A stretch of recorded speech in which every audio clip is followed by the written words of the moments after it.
Kumusta mga ka-subscriber at viewers? Masayang-masaya ako na kasama ninyo ako muli para sa isang exciting drone adventure. Bago tayo magsimula, safety first po tayo palagi. Tandaan natin ang mga patakaran. Siguraduhin CAAP approved ang area kung saan tayo magpalipad.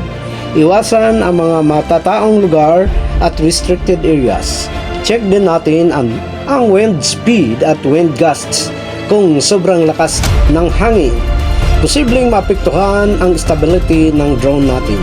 Mas mainam mag-fly kapag calm weather at gamit ang apps para i-monitor ang hangin. Sama-sama nating i-enjoy ang pagkuha ng magagandang shots ng ligtas mula sa aklat ng Ephesians chapter 5 to verse 15 to 16. Kaya't mag-ingat kayo sa inyong pamumuhay. Huwag kayong mabuhay ng parang mga mangmang, kundi parang mga taong marunong. Samantalahin ninyo ang bawat pagkakataon sapagkat ang mga araw ay masasama. Mga taga-Efeso 5:15 to 16 ang Biblia. Pag-iingat katulad ng pag-check ng hangin at pagsunod ng drone rules. Ang talata ay nagpapaalala sa atin ng maging maingat at responsable sa lahat ng gagawin. Pagiging matalino, ang paggamit ng drone ng ligtas at sa tamang paraan ay pagpapakita ng katalinuhan sa pagharap sa mga panganib tulad ng malakas na hangin.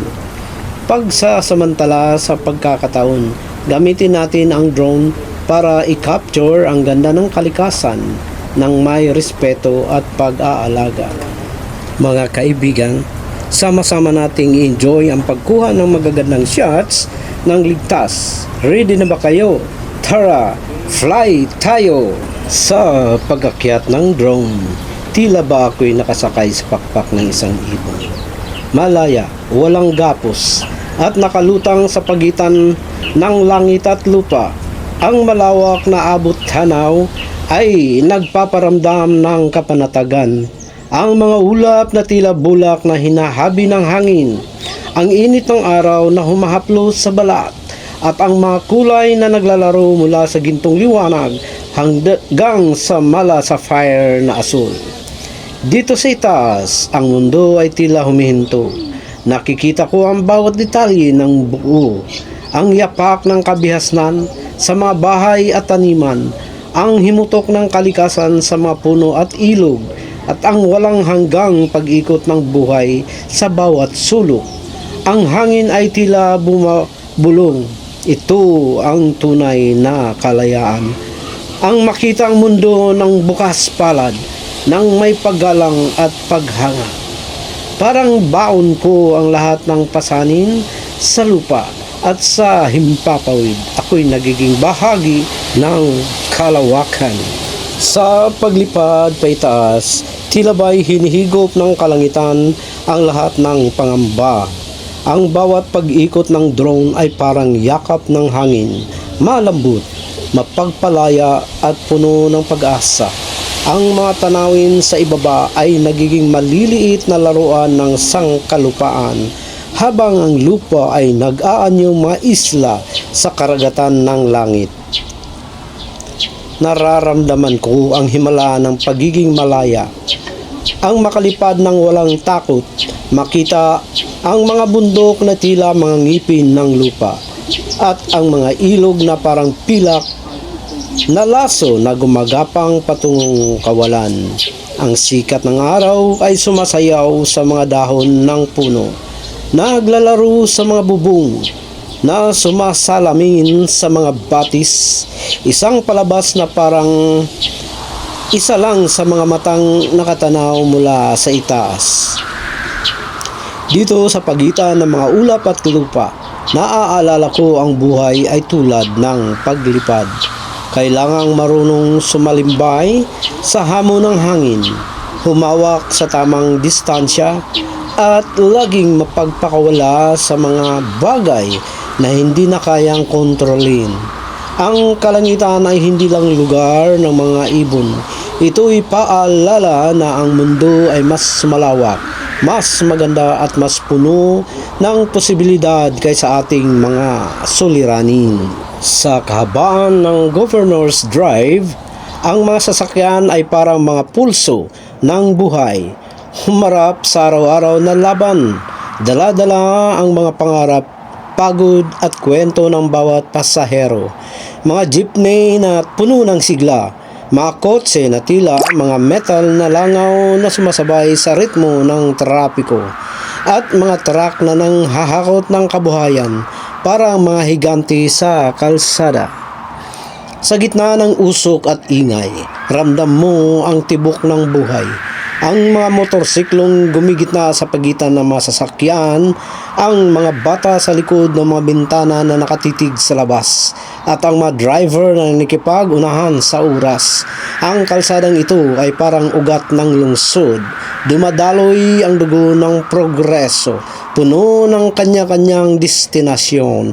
Pero sa itaas, mula sa drone, ang lahat ay tila maliliit na laruan. Ang traffic ay nagiging sayaw ng liwanag at kulay, at ang ingay ay napapalitan ng katahimikan ng pagtanaw. Kahit sa gulo ng kalsada, mayroon ding kakaibang kaayusan. Ang Dasmariñas, Cavite, isang lungsod na puno ng kwento ng tapang at pagbabago. Noong unang panahon, ang lupaing ito ay bahagi ng malawak na sakahan ng mga katutubong Tagalog. Ngunit nang dumating ang mga Kastila, ito ay pinangalan ng Hacienda de Palange at naging saksi sa paghihirap ng mga magsasakang inaapi ng sistemang enkomienda. Dinala ng pangalang Dasmariñas ang alaala ng isang makasaysayang tao na si Gobernador General Gomez Perez Dasmariñas, ang namumuno sa Pilipinas noong 1590. Bagamat malayo sa Espanya, ang kanyang pangalan ay nagmarka sa lugar, isang paalala ng panahon ng kolonyalismo at paghahangad ng kalayaan. Sa panahon ng himagsikang 1896, ang Cavite ay isang daluyan ng revolusyon. Ang mga anak ng Dasmariñas, ang mga walang takot na katipunero, ay nakikibaka kasama si Emilio Aguinaldo upang wakasan ang 300 taong paghahari ng Kastila. Ang bawat bahagi ng lupaing ito ay tila bumubulong. Dito nagsimula ang pag-ibig sa bayan.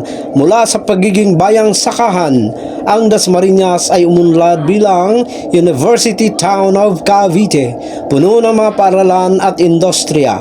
Ngunit sa ilalim ng pagbabagong pagunlad, nananatili ang kanyang ugat, ang alab ng mga bayani at ang tibay ng mga ordinaryong mamamayang patuloy na lumalaban para sa kinabukasan. Maraming salamat sa inyong pakikinig at panunood. Mga ka-adventure, sana'y nagustuhan ninyo ang paglalakbay natin sa itaas ng Dasmariñas. Ang mga luntiang tanawin, makasaysayang kalsada at himpapawid na puno ng kalayaan. Bago tayo magpaalam, tandaan natin, ang bawat lipad ay hindi lang tungkol sa magandang shot, kundi pagrespeto sa kalikasan, sa komunidad at mga alituntunin. Mag-ingat tayo palagi at huwag kalimutang ang pinakamagandang adventure ay yung may dalang ligtas na pag-uwi. Abangan ang susunod nating paglipad. Huwag kalimutang mag-subscribe, mag-comment ng inyong suggestions at i-share ang inyong sariling drone stories. Mahal ko kayong lahat. Ingat at fly high pero stay grounded.